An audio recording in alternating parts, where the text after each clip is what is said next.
They called me a dreamer. That was their polite way of saying idiot. I sat at the long mahogany boardroom table, hands slightly trembling as I clutched the proposal I'd stayed up all night perfecting. My heart pounded in my chest, not from fear, but from hope, a fragile, desperate hope that maybe, just maybe, today would be the day they'd see me. My brother, Nathan, lounged at the head of the table, his Rolex tapping against his mug as he scrolled through his phone. My father, Reginald Carter, founder and CEO of Carter Dynamics, leaned back in his leather chair, scanning me over his glasses like I was a stranger who'd wandered in by mistake. Mother sat quietly beside him, her signature ice-cold gaze resting somewhere just to the left of me. Not on me. Never quite at me. I'd like to walk you through an expansion strategy for our Southeast logistics chain, I began, voice firm but calm. Based on 6 months of regional data and field research, I've identified an opportunity to streamline our route management and cut costs by 23% within the first year. That's when I heard it. A scoff. Nathan didn't even try to hide it. Oh, Ellie, he said, shaking his head as he leaned back and folded his arms. This isn't your Etsy shop. This is a billion-dollar operation. We don't make decisions based on Pinterest charts and feelings. The room erupted in laughter, my uncles, my cousins. Even Dad smirked. Mother didn't laugh, but she didn't stop them either. I had expected pushback, maybe some polite dismissals, maybe some challenging questions, but not mockery. Not this. Open disrespect. I built this proposal using real-time supply chain data and predictive modeling. I tried again, this time slightly more defensive, and it was vetted by an independent logistics firm. Oh, wow, look at her, Uncle Ron chuckled, nudging Nathan. Little Miss Excel sheet has opinions now. My father cleared his throat and raised a hand. Enough, he said. The laughter died down, but his tone wasn't protective. It was tired. He stared at me for a moment, then sighed. Ellie, you're smart. I know you are. But you're not this. You've always been more artistic. Your place in the company isn't in operations or strategy. That's Nathan's strength.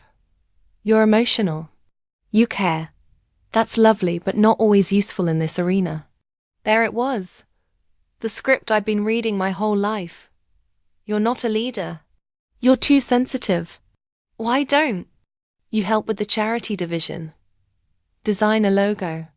Decorate the gala. Something pretty. I felt the sting behind my eyes, but I forced myself to nod slowly. Got it, I said softly. Nathan leaned in. Don't take it personally, sis. We all have our lanes. Mine just happens to be the Autobahn. Laughter again. I smiled. Not because it was funny, but because I didn't want them to see me crack. I stood, gently closed my proposal folder, and looked directly at my father. Thank you for your time, I said. Then I turned and walked out of that boardroom and, unknowingly, out of their lives for the next 5 years. The funny thing is, no one tried to stop me. No one called out, "Wait, Ellie, come back." No follow-up email. No text. It was like I'd ceased to exist to them the moment I left that boardroom. I didn't cry until I got to my car. And when I did, it wasn't because of the humiliation. It wasn't even because they didn't believe in me. It was because I realized I had been waiting, begging for their approval all my life. I'd shaped myself into what I thought they wanted. Read the books they respected. Spoke with the tone they deemed professional. And it still wasn't enough. That night, I booked a one-way ticket to Singapore. No goodbye dinner. No farewell hug. Just a short email, taking some time to figure things out. Please don't worry. Ellie. I figured they wouldn't. Singapore was loud, strange, overwhelming. But it didn't judge me. I found a cheap apartment above a noisy noodle shop, where the air always smelled like soy sauce and possibility. I enrolled in night classes, business analytics, tech innovation, supply chain architecture. During the day, I worked at a tiny logistics startup for free, doing everything from data entry to helping drivers plot efficient routes. I was broke. I was lonely. But for the first time in my life, I was seen not as Reginald Carter's daughter, not as Nathan's little sister, just Ellie. I still remember my first personal winner, tiny optimization on a warehouse to port route that saved the company $12,000. My boss, a gruff Taiwanese woman named June, handed me a coffee and said, "Smart. Girl, you think like a hawk, not a chicken." It wasn't poetry, but it was the first time anyone had looked at me and seen value. From that moment, I promised myself I would never again ask anyone for a seat at the table. I would build my own damn table and make it long enough to stretch across oceans. Asterisk, asterisk, I didn't return home. Not for holidays. Not for weddings. Not even when Grandpa passed away. There were moments I felt the ache, like I was floating untethered, exiled from the only family I'd ever known. But then I'd remember how their laughter had echoed off the boardroom walls. How quickly they'd dismissed me like an intern who'd wandered in by accident. And that ache hardened into something more useful. Resolve. Singapore became my crucible. Under June's mentorship, I went from data grunt to operations strategist in under a year. When the startup got acquired by a European logistics conglomerate, June cashed out and handed me a gift. Her battered leather notebook filled with trade secrets, shortcuts, and even vendor names. "Build something with teeth," she said as she hugged me goodbye. "Make them bite down and bleed." I did. At 25. I founded Ellie, a modular logistics company designed to move product faster, cleaner, and smarter across Asia. It started in a co-working space I shared with a crypto scammer and a cat cafe app developer. That we had no air conditioning, and my servers overheated every 3 days. But we also had something my family never imagined I could possess: vision. While they were busy with marble lobbies and silk suits, I was building algorithms that could predict port delays using weather AI. While Nathan partied with CEOs on yachts, I was out drinking bubble tea with truck drivers, learning exactly where their frustrations lay. I listened, I learned, and I acted. 3 years later, Ellie was quietly operating in 6 countries. No glitz. No press. Just laser-focused performance. And anonymous excellence. Our clients began pulling out of their contracts with Carter Dynamics, my family's company, and shifting to us. They didn't know they were leaving a Carter for a Carter. That was the beautiful part. I never used my last name. Just Ellie Lane, on paperwork and contracts. I wanted my work to speak louder than my bloodline. Meanwhile, news trickled in about Home. Nathan had taken over as interim CEO of Carter Dynamics. And predictably. He was running it into the ground. He expanded too fast, misjudged market signals, and ignored logistics evolution.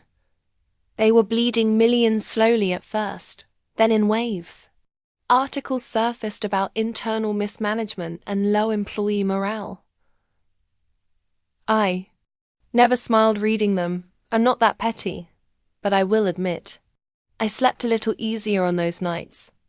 My team grew from 5 scrappy problem solvers to over 300 employees. One day, while working late in the Singapore office, my CTO barged into the room. "Ellie," she said, breathless, "you need to see this." She spun her laptop toward me. A news alert. Carter Dynamics in talks to sell division to private firm. I stared at the article for a full minute, my heart thudding softly. And then I laughed. Not because I was happy. They were struggling. but because I knew exactly which firm they were unknowingly selling to. Mine. You see, over the past year, I've begun acquiring competitor companies quietly, through shell cores and strategic buyouts. And many of those companies were now circling Carter Dynamics like vultures. They thought they were selling to strangers. But every deal they made, every document they signed, every dotted line they crossed was inching them closer to me. I visited home that winter. First time in almost 5 years. I didn't go to the family estate. Didn't text anyone. Instead, I met with lawyers, investors, board members of companies my family had ignored for decades. Every meeting was conducted in the neutral tones of professionalism, but I could see the curiosity in their eyes. Who was this young woman commanding boardrooms like she was born to them? Who was Ellie Lane, this rising force reshaping the future of logistics? I never answered directly. Let them wonder. But fate, as it often does, decided to push things forward. At a global logistics summit in London, I was invited to speak on AI integration in transcontinental shipping. It was my biggest stage yet. Walked onto the panel, dressed in a fitted navy suit, heels that clicked like punctuation marks. And there front row, flanked by Carter Dynamics executives, sat my father and Nathan. Their eyes locked on me. Recognition dawned slowly. My name was announced over the loudspeaker. Founder and CEO of Ellie Technologies, Ms. Ellie Lane. My father's face drained of color. Nathan's jaw literally dropped. I smiled, and I began speaking. I didn't acknowledge them afterward. I was swarmed by press, industry leaders, and prospective clients. But as I passed by their stunned faces backstage, I leaned in just slightly and said, "Still think I'm too dumb for the business?" The day after the summit, my inbox overflowed. New contracts, joint venture offers, a message from Forbes requesting an interview, and nestled between them, a name I hadn't seen in years. Nathan Carter. Hey, we should talk. I didn't know. I stared at it for a long moment, fingers hovering over the keyboard, not in hesitation, but in calculation. Because that message wasn't curiosity. It was fear. And fear meant leverage. So I replied, just 2 words. Not yet. Back in Singapore, things moved faster than ever. Our London exposure unlocked new markets, and with it, new capital. I met with my finance chief, a mild-mannered genius named Ravi, and laid out the next phase. We're not just going to outperform Carter Dynamics, I told him. We're going to buy it. He raised his eyebrows. Quietly?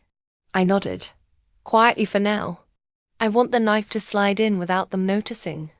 And so began Project Veil, a multi-layered acquisition strategy using 5 international shells, proxy investors, and minority stakeholders to slowly consume Carter Dynamics from the inside. First came the supplier contracts, then the carrier fleets, then small warehouse properties. Each move surgically dismantled their autonomy. By the time Nathan's board realized they were losing control, we already owned 18% spread out across different entities. They panicked. Meetings were called. A merger proposal with a European firm was floated. Emergency audits were triggered. But I wasn't trying to merge. I was hunting. One cold morning, as I sipped tea in my Singapore apartment, another email came in. This one from my mother.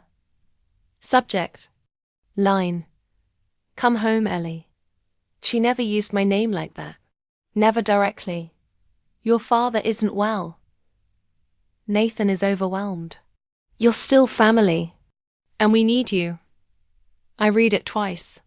3 times. There was no warmth in it. Just desperation woven between formal lines. They didn't miss me. They missed the control they thought they once had. And now, as their empire cracked beneath them, they We're trying to call back the exile they threw away like a failed intern. Still, I booked the flight.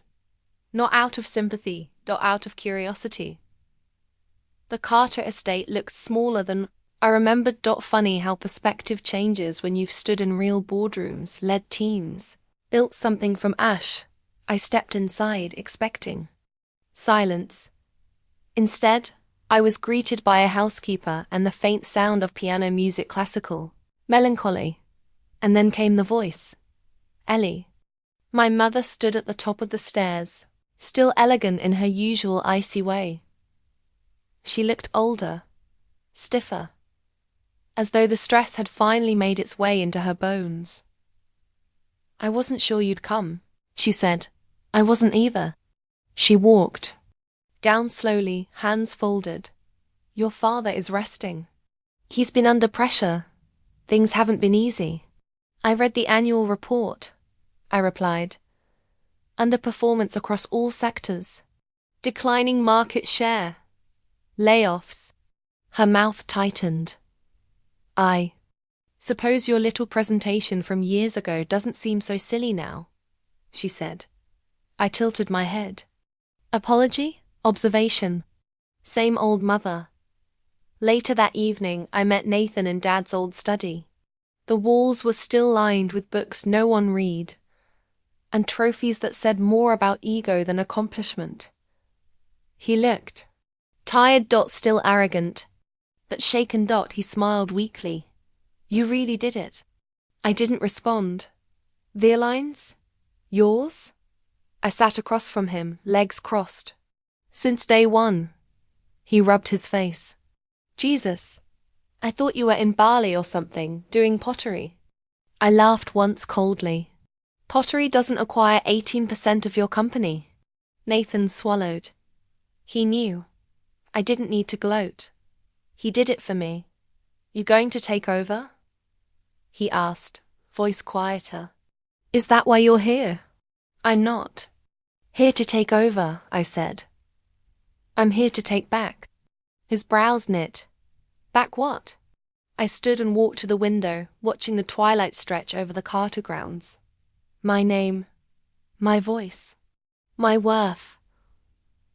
You all tried to bury me, but now you'll watch me resurrected.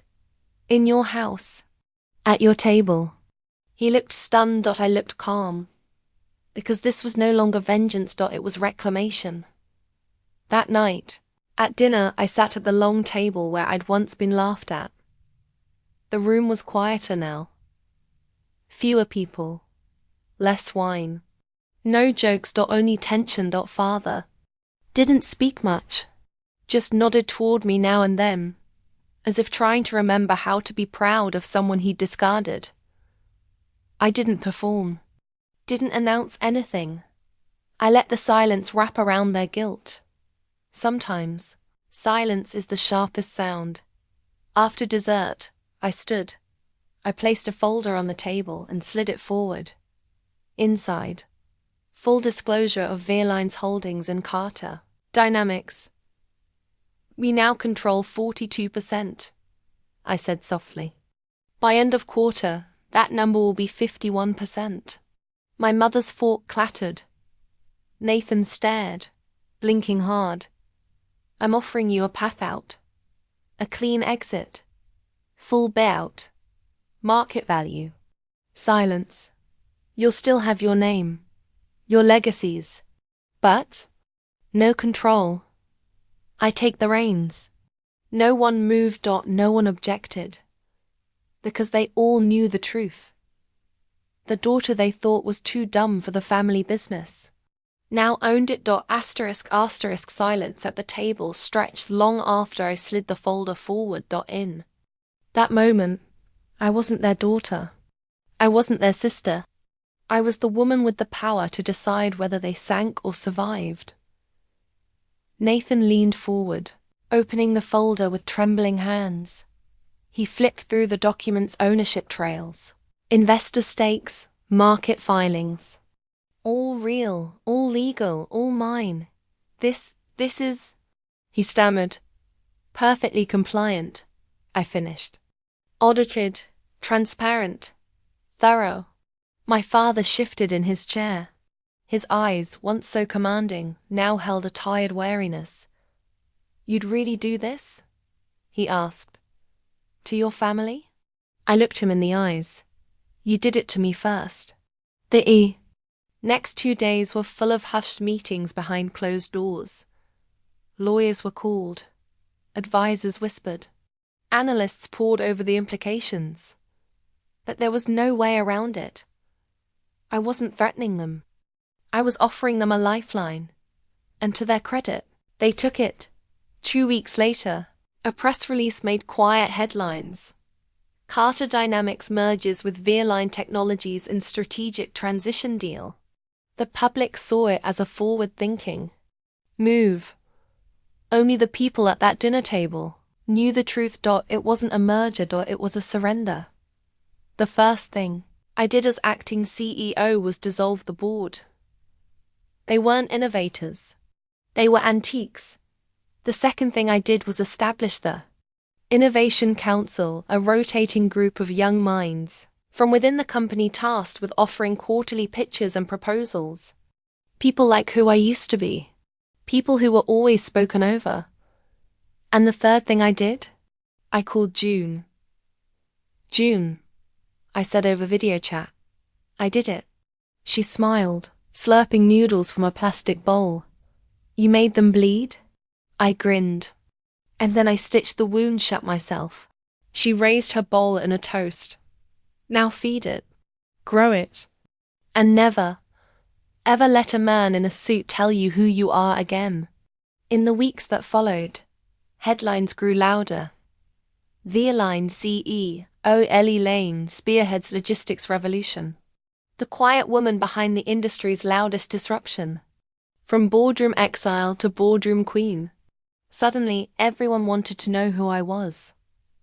Interviews, podcasts, business schools, calling me a case study. But I wasn't interested in fame. Fame is shallow. Impact lasts. Nathan stayed on. At my discretion. Not as CEO. As director of regional sales. He protested at first. But when I showed him the numbers, their drop before I came in, and the turnaround after, I didn't have to say a word. Understood. He took the office that used to be mine. I gave him my old desk, the one no one ever thought to give me 5 years ago. Poetic, really. My mother? She stayed silent for weeks. Until one afternoon, I found her waiting outside my office. "Do you have a moment?" she asked. I did. I always had. Time for people who never had time for me. She sat across from me, hands neatly folded. No jewelry, no flashy makeup. Just a woman aging into humility. "You've done something remarkable," she said. I nodded. She looked down. "I wasn't kind to you. I dismissed you." "That's true." She looked up, searching my eyes. "But I always believed you had potential. I just didn't know how to nurture it." "You didn't want to," I said, gently but clearly. "Because I made you uncomfortable. Because I wasn't easy to mold." She nodded, slowly. "You're right." There it was. Not an apology dressed in excuses. Just the truth. Asterisk. That night, I walked the empty halls of Carter Tower, now rebranded as Veerline HQ. The plaques had been changed. The carpet replaced. The ghosts lingered. The boardroom, where I was once laughed out of, was still there. Same table. Same windows. I stood at the head this time, looking down the long stretch of polished wood. This was the room that broke me. And now it bowed to me. At our first all-hands town hall, I walked onto the stage in a simple navy suit. No designer. Labels. No gold heels. Just Ellie Lane. CEO. The applause was thunderous. But I waited until the room quieted. "I don't lead this company because I come from the Carter name," I began. "I lead it because I've earned every inch of this path. And I will spend every day proving that power, when built with integrity and humility, can do more than make money. It can change lives. The crowd rose to their feet, not because of my name, because of me. That night, I stood on the rooftop balcony. Overlooking the city lights, I called my father. "Hello?" he said, voice gravelly. "It's done," I said. "The merger. The new structure. Your shares are protected. Your legacy remains intact." He was quiet. "Ellie," he said slowly, "I underestimated you. I think we all did." I didn't respond, because he was wrong. They didn't underestimate me. They just never bothered to see me. Asterisk. People always talk about success like it's a finish line. But it's not. It's a doorway. And behind that door, more battles, more pressure, higher stakes. The world applauds your rise, but the moment you stumble, they're twice as loud with criticism. Learn that quickly. After the merger was finalized, Veerline ballooned in scale. Overnight, we weren't just managing a sleek tech-forward logistics company. We were now responsible for the aging infrastructure, outdated practices, and worn-out culture of Carter dynamics, and the media. They went from celebrating me to circling me. Is Veerline growing too fast? Can Ellie Lane handle a legacy empire? From underdog to overwhelmed?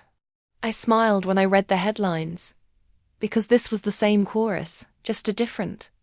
First. Let them doubt me. Let them watch. They would see again. I started with the people. Not the policies. Not the tech. Not the brand. The people. I sat down with warehouse staff who hadn't had a raise in 7 years. With drivers who'd been running unsafe routes, just to meet outdated deadlines. With women who'd been passed over for promotions, while training the men who replaced them. And I didn't just nod. I listened. Then I acted. Salaries rebalanced. Safety routes rerouted. A new mentorship initiative launched, one where leadership had to earn their stripes from the ground up. That's when the culture began to shift. They weren't working for a Carter anymore. They were working with Lane. But my family? They didn't shift so easily. Nathan sulked in meetings, showing up late, making snide remarks behind closed doors. "You're turning this into a charity," he spat one day, slamming his folder down in a strategy session. "Not a business." "No," I said calmly. "I'm turning it into a better business." He scoffed. "You're only doing this to get back at us." I met his eyes. Maybe I started that way. But now, I'm doing this because it's mine. And I won't let it rot like you did. He didn't show up to the next 3 meetings. Eventually, I reassigned him to regional accounts in Denver. It wasn't a demotion. It was a boundary. And for the first time in his life, he had to earn trust on his own. My mother surprised me next. One afternoon, she stopped by my office. She wasn't dressed for a lunch gala or a charity auction. She wore a simple blouse and slacks, holding a small, leather-bound book. "I thought you might want this," she said quietly, setting it down. It was my grandmother's business journal. I blinked. "Where did you find this?" "Storage," she replied. "I used to read it sometimes when I felt lost." She was the first woman in our family to build something of her own. I opened it, fingers trembling. Pages filled with handwritten thoughts, inventory sketches, supplier notes, little margins that said things like, "Don't trust polite men in pinstripes, and trust your instinct more than the numbers." She never got credit, Mom added. But without her, your grandfather would have gone bankrupt in 72. I looked up at her. "Why didn't you ever tell me that?" My mother looked down, ashamed. "Because I thought shielding you from the hard truths would protect you. I didn't realize I was just keeping you small." That night, I sat in my high-rise apartment grandma's journal in one hand, a pen in the other, and wrote down my own lesson. Your voice doesn't need to be loud. It just needs to be yours. Then came the investor summit. A gathering of every major stakeholder from around the world. All eyes on the new leadership of the freshly merged Ellie Carter entity. I stepped onto that stage, wearing no makeup and a grey pantsuit. Not a costume. Not armor. Just me. And I told them the truth about how I was overlooked, dismissed, laughed at and how I built something anyway. I didn't pretend to be perfect. I admitted the risks, the learning curves, the structural changes we were still undergoing. But I also showed the numbers, the upward curve, the surge in employee satisfaction, the return of clients who had long left Carter Dynamics. When I finished, the applause didn't erupt like before. It came slowly, then grew, until it roared. After the summit, an old man approached me. I recognized him. He was on Carter's board decades ago. A dinosaur. He extended his hand. You're not your father's daughter, he said with a gravelly smile. You're something better. I shook his hand. No, I replied. I'm my mother's granddaughter. Weeks passed, months. Ellie became a case study at Stanford. We broke into Africa and South America. Won 2 Global Innovation Awards. We were no longer the whisper in the wings. We were the standard. And still, I didn't stop. Because the moment you start believing your own hype, you fall. I stayed grounded, grateful, focused. I started mentoring 3 young women, one from accounting, one from our warehouse division, and one from a coding boot camp. I met them weekly.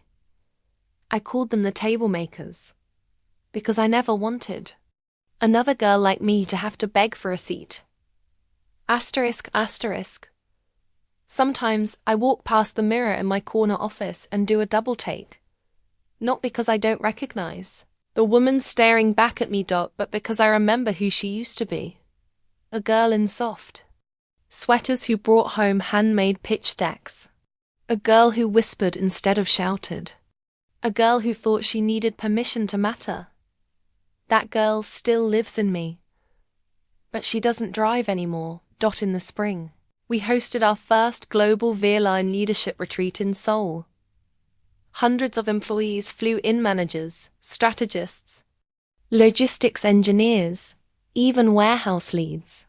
The energy buzzed like a launch pad. I was set to close the 3-day conference with a keynote. But right before I stepped onto the stage, my assistant slipped me a note. It was from Nathan. I'm here, not for the cameras. Just to listen. I didn't expect that. Didn't need it. But still it hit me somewhere quiet. So I walked onto the stage, took the mic, and changed my planned speech. I want to tell you a story, I said, scanning the crowd. It's about a girl who once stood in a boardroom full of people who shared her last name and still felt like a stranger. Murmurs rippled through the audience. That girl thought if she was perfect, if she smiled wide enough and stayed small enough, one day they'd hand her the keys. One day they'd see her. I paused. But they didn't. I heard someone sniff in the second row. A woman from our Berlin office wiped her eyes. So the girl left. She went far away. And somewhere between the loneliness and the struggle, she realized she didn't need to be handed anything. I smiled. She'd built her own keys. Afterward, dozens of employees came up to me. Some in tears, some giddy, others just stunned. And then, near the back of the room, stood Nathan. Not in a suit, no gold cufflinks, just a button-down and rolled sleeves. I walked up to him slowly. I meant what I said, he told me. I didn't come to interrupt, just wanted to hear. I didn't say it for you, I said honestly. But I'm glad you did. He nodded. I deserved that. We stood in silence for a moment. Then he added, "You turned this company into something I could never have imagined." "That's because you never tried to imagine someone else leading it." He smiled faintly. "Fair enough." We didn't hug. We weren't there yet. But we shook hands. And for the first time in years, it wasn't performative. It was real. Back home, I visited the Carter estate again. This time alone. No meetings. No announcements. I wandered the halls, touching the dusty banister I used to slide down as a kid. I passed the family portrait wall, the one I was always half out of frame in. Until now. Because by the fireplace, where my father had always kept his war medals and awards, there was something new. A framed photo of me standing in front of a Ellie truck, arms crossed, laughing, and next to it, the original proposal I had once presented and been laughed out of. Framed, signed, marked, implemented. Q1. I swallowed hard. For a man who never said, "I'm proud of you," this was as close as he'd ever get. In the weeks that followed, something unexpected happened. An old high school friend messaged me. Then a college roommate I hadn't spoken to in years. Then one of my old professors. Each one said the same thing, more or less. "I saw your story on TikTok." Apparently, someone had clipped part of my retreat speech and posted it. It had gone viral. Millions of views. Thousands of comments. And most of them weren't about business. They were about being overlooked. Being the soft one. The one everyone thought would stay behind. Women-girls, non-binary kids. All writing things like, "She's telling my story. I needed this today. I thought I was the only one." And suddenly, I understood something deeper. This wasn't just my revenge story anymore. It was a blueprint. That's when I launched the Table Initiative, a non-profit arm of Ellie Lane dedicated to giving seed funding, mentorship, and resource access to underrepresented founders from overlooked communities. Not charity. Fuel. We funded 34 ventures in our first year. 17 of them were already profitable by month 6. And every founder we backed started with a rejection story. Just like mine. One evening, I found myself walking the Ellie Lane headquarters alone after hours. The lights from the city glittered beyond the glass. Our new logo gleamed from the tower across the way.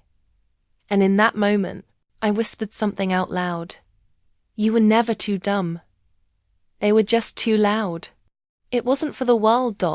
It was for the girl I used to be. And maybe, for someone watching now, someone like you. Asterisk. In the business world, power is often measured in market shares, mergers, and metrics. But to me, real power is quieter. It lives in the way people speak when you walk into a room. It lives in the respect that doesn't need to be spoken. And in the legacy you leave behind. I'd spent years carving my own path stone by stone, scar by scar. But it wasn't until I returned to the beginning that I realized how far I'd come. My father fell ill that autumn. A minor stroke, they said. He survived it physically, but something inside him shifted. The man who once barked orders across the boardroom table now spoke with more silences than sentences.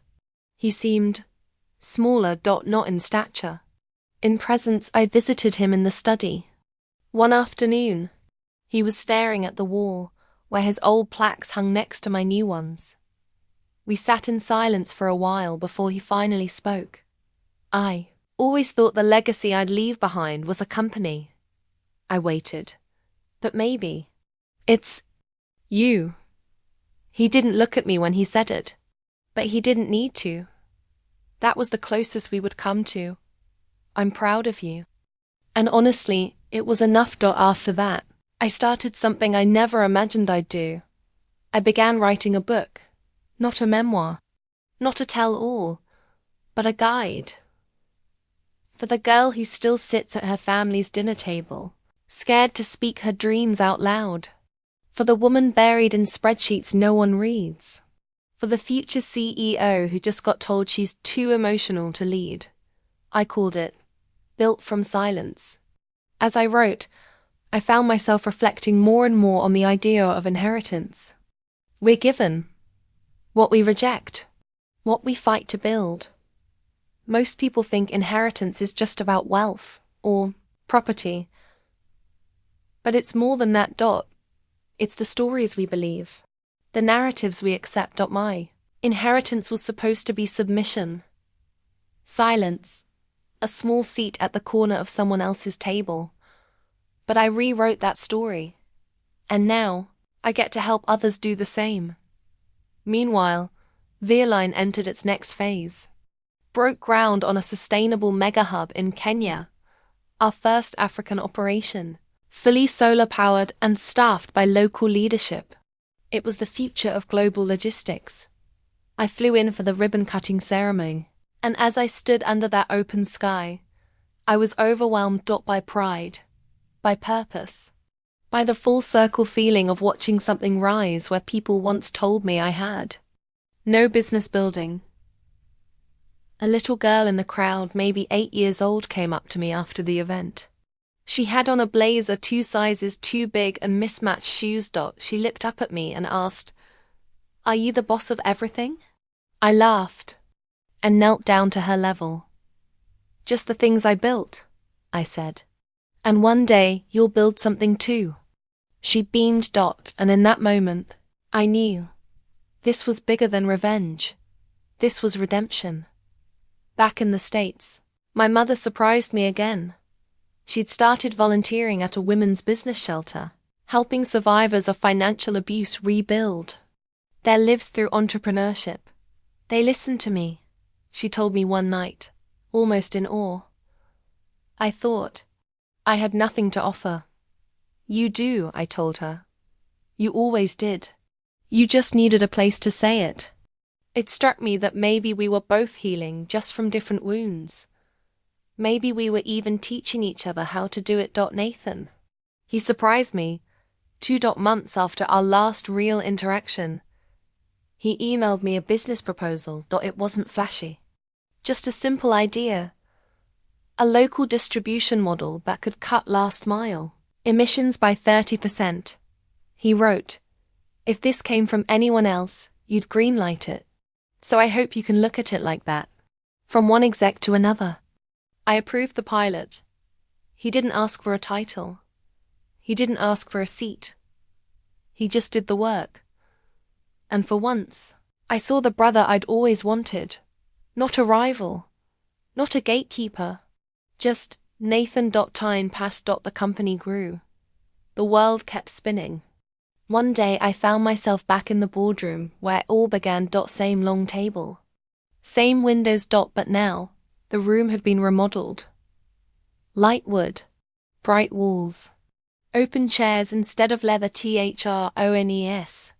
We called it the table room. And it wasn't just symbolic.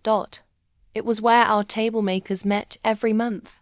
Where interns sat beside execs. When no one's idea was too small, too soft, or too emotional. Because that girl, the one they tried to forget, she built a room where no one had to be forgotten again. Asterisk. By now, the name Ellie Lane wasn't just a footnote in the logistics industry. It was a headline. But I didn't chase recognition. I wasn't building to be seen anymore. I was building to last. And part of building something that lasts is knowing when to step back. Not to quit, but to elevate. It started during a routine leadership meeting. I was sitting at the table room with my core executives. Ravi, our finance chief. Salma, our head of logistics innovation. Jordan, who ran sustainability. And Jade, our newest hire, just 29 years old and already solving our eye coordination issues I didn't even know we had. They were pitching me ideas, some wild, some bold, all brilliant, and I realized they didn't need me to say yes anymore. They were already thinking like owners. That's when I knew it was time to share the crown. So I did something unheard of in our space. I announced the council model. No single CEO. Instead, a rotating council of 5 leaders, with 1 chair at a time elected by the team, not by the board. They tried to talk me out of it. You're the face, the investors warned. The vision. You're what people buy into. But I wasn't here to sell me. I was here to sell what we built. That transition was messy, of course. Change always is. But when the dust settled, something magical happened. Our teams worked faster, smarter, more collaboratively. No more bottlenecks. No more silos. No more waiting for one person's nod to move. The company didn't collapse. It evolved. And me? I took a different kind of seat. Not above. Not behind. Beside. I became the chair emeritus. I still advised.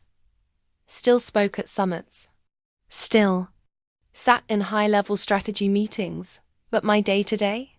It became quieter. More deliberate. And, surprisingly, more joyful. One afternoon, I took a walk through one of our newest facilities, an AI-optimized hub outside of Amsterdam. As I passed through the sleek corridors and buzzing control centers, I noticed a large mural on one of the walls. It was a painting of a long wooden table. Around it were sketched figures, diverse, engaged, laughing, debating. Above it, a simple phrase in block letters. No one waits for a seat. We build more chairs. I stared at it for a long time. Tears burned behind my eyes. Because that was legacy. Not my name on a building, but my values etched into culture. Around this time, I started getting calls from places I never expected. The United Nations wanted my input on sustainable supply chain development. Harvard Business Review asked for a series of essays. Even the White House invited me to join an economic advisory panel. Didn't accept all of them, but I accepted the ones that mattered. Not for ego, for impact. Was no longer fighting to prove I belonged. I was choosing where I could contribute. One night, I sat on my balcony overlooking the skyline. The air was cool. The city pulsed softly in the distance. And for the first time in years, I wasn't plotting or planning. I was just breathing. My phone buzzed.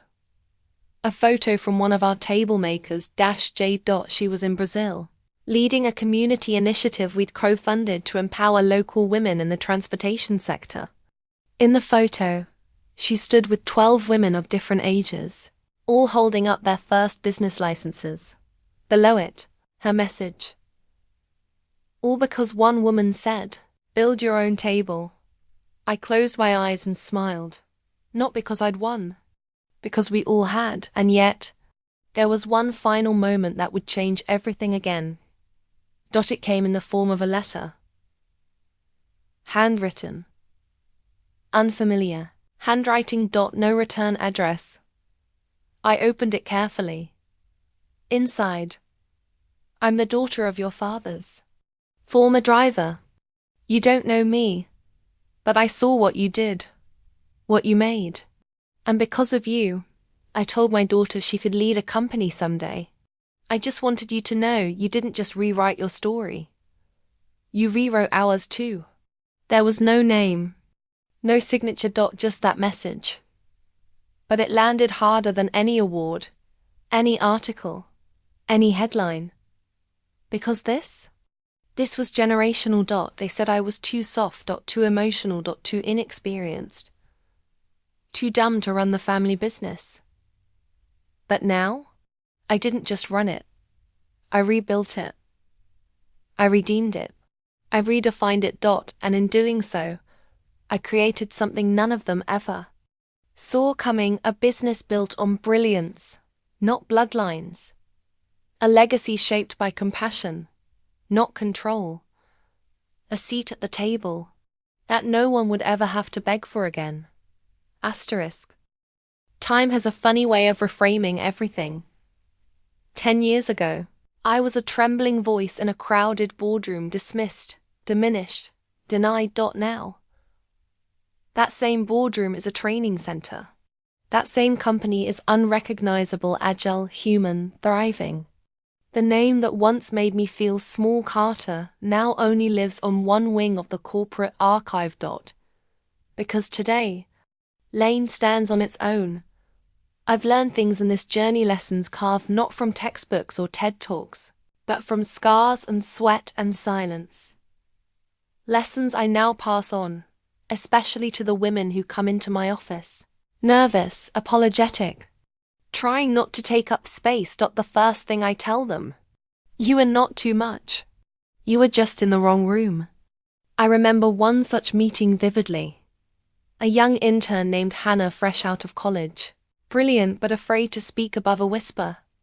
She'd been working on a side project involving route optimization across our cold chain shipments. Quietly, alone. When her manager forgot to include her in the presentation, she came to me not to complain, but to ask if she had overstepped. Overstepped. For doing more than what was expected. I invited her to the next executive review myself. Let her present it solo. She stunned the room. And when the applause finally faded, I turned to the same manager who left her out and said, "From now on, you work for her." The look on his face, almost as satisfying as my first acquisition. These stories, Hannah, Jade, the girl from Kenya, the anonymous daughter of the driver, they aren't footnotes. They are chapters. Because I no longer believe this journey was ever about revenge. It was about representation. About shifting the balance. About burning the old script. My family change. Not overnight. Not easily. But in the kind of slow, sincere ways that only happen when pride is finally put to rest. My father no longer works. He gardens now tomatoes, oddly enough. Sends me photos every week. One day he texted, "This one's named after you. Strong stem. Quiet bloom." I didn't reply with words. Just a photo of me in a factory uniform, standing with 30 other women we'd just hired from an immigrant program. He sent back a single heart emoji. The first one he'd ever used. My mother. She joined the table initiative. Not as a figurehead. As a field advisor. She spends her weekends teaching negotiation tactics to women over 50, who've been out of work for a decade. She comes home with glitter on her blouse and notebooks full of names and dreams. Once, over dinner, she said, "I used to think power was something you inherited. Now I know it's something you unlearn." And we toasted. To unlearning. To unbecoming everything they told us to be. Nathan came to my apartment last month with a gift. It was a framed newspaper article. The first one that ever featured my name in a headline. The title, "Who is Elaine, and can she save Carter Dynamics?" Scrawled at the bottom in his handwriting. Turns out, she didn't just save it. She rebuilt it better. We sat and drank whiskey on the balcony, like real siblings. Not because all was forgiven, but because growth doesn't need apologies. It needs understanding. One day, I got a call from a young CEO.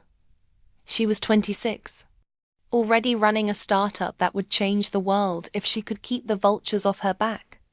"They told me I wasn't ready," she said. "Told me I didn't look like a leader."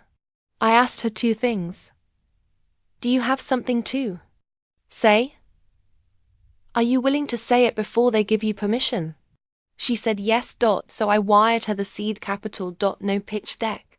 No equity. Just a note. "Build your own room. I'll send the chairs." At our 10th year Veerline celebration, I gave my final public speech as founding chair. I stood at the rooftop stage, the skyline glittering behind me. Thousands of employees. and partners filled the rooftop and the digital stream. I spoke of growth, of grit, of grace, and I ended with this. I wasn't too dumb. I wasn't too soft. I wasn't too naive. I was simply too ahead of what they were ready to see. So I stopped asking. And I started building. The crowd erupted. Not in admiration, in identification. Because they'd been there, too. Overlooked. Underestimated. Unwritten. Now. They were all part of the story. Asterisk. The final chapter isn't about grand gestures. It's about the quiet moments. The ones no one sees on headlines or hears about in boardrooms. Like the first time I saw a young girl wearing a V-line jacket standing confidently in a factory, pointing at a tablet, directing workers with ease. She was about 10 years old. Her mother said, "She wants to run a company someday. She watches your talks every night." That's when I realized this wasn't just my victory. It was every girl's. The legacy I dreamed of wasn't just a name on a building. It was the ripple effect. The chain reaction. The change that starts in one person and grows into a movement. Still remember my first rejection. The cold laughter. The raised eyebrows. The doors slammed in my face. But those rejections, they fueled me. They built my fire. Today, I stand with a different kind of power. One earned, shared, and respected. I am the CEO who was too dumb. And now, the woman who built a kingdom from that doubt. The Carter family name still lives on quietly, humbly. But the Lane name? It's loud. It's proud. It's ours. To every woman, every dreamer, every quiet fighter. The table is not set. You have to build it. And when you do, invite others to join. Because power isn't taken. It's made. Asterisk. Just when I thought I had mastered every part of this game, life reminded me it still held cards I hadn't seen. 2 years after the council model took effect, I received a call from someone I least expected. Marcus, my father's longtime rival. For years, Marcus was the shadow behind many of Carter Dynamics' failures. A businessman known for his ruthless tactics and whispered deals in dark rooms. He asked to meet, was wary. But curiosity, and a part of me that still believed in the power of alliances. -1. We met at a small cafe downtown. He didn't smile. "Ellie," he said, "I've been watching. You changed the game." I raised an eyebrow. "And I want in." Marcus's proposal was bold. He wanted to invest not as a takeover, but as a partner. To help expand V-line into markets. Carter never dared to enter. To use his connections. Yes, but on my terms. It was risky. A gamble. But I was no stranger to those. After long negotiations, we struck a deal. V-line expanded into Southeast Asia, Africa, and parts of Eastern Europe faster than anyone anticipated. Marcus and I became an unlikely team. Not friends, not enemies, but partners in the kind of growth that demands respect, not control. And it reminded me that power isn't always about winning alone. Sometimes, it's about knowing who to trust. And when. Asterisk. The wind blew softly through the open rooftop. Garden of V-line HQ, once Carter Tower. Where boardrooms used to echo with dismissive voices, now grew vines, citrus trees, and wildflowers that our sustainability team insisted brought down building tong by nearly 6 degrees. Science meets softness. Progress dressed in peace. I walked the path barefoot that morning. No press, no board. No announcements. Just me. And the past I was finally ready to let go of. We had done the impossible. The company that once mocked a girl for thinking big now stood as a global symbol for reinvention. We led with ethics. We invested in communities.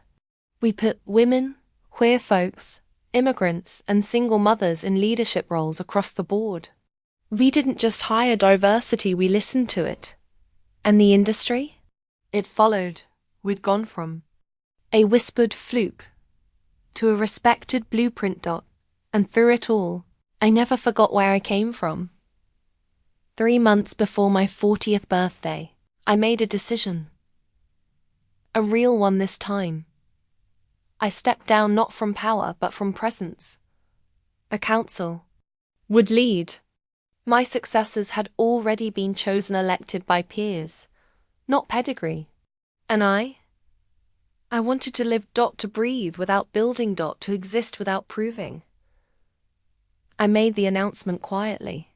No press tour. Just a message to our global team. My name is Ellie Lane. I was once told I was too dumb to sit at the table. So I built my own and left the door open for all of you. Thank you for walking through it. I'd packed one box from my office. Just one. Inside it were 3 things.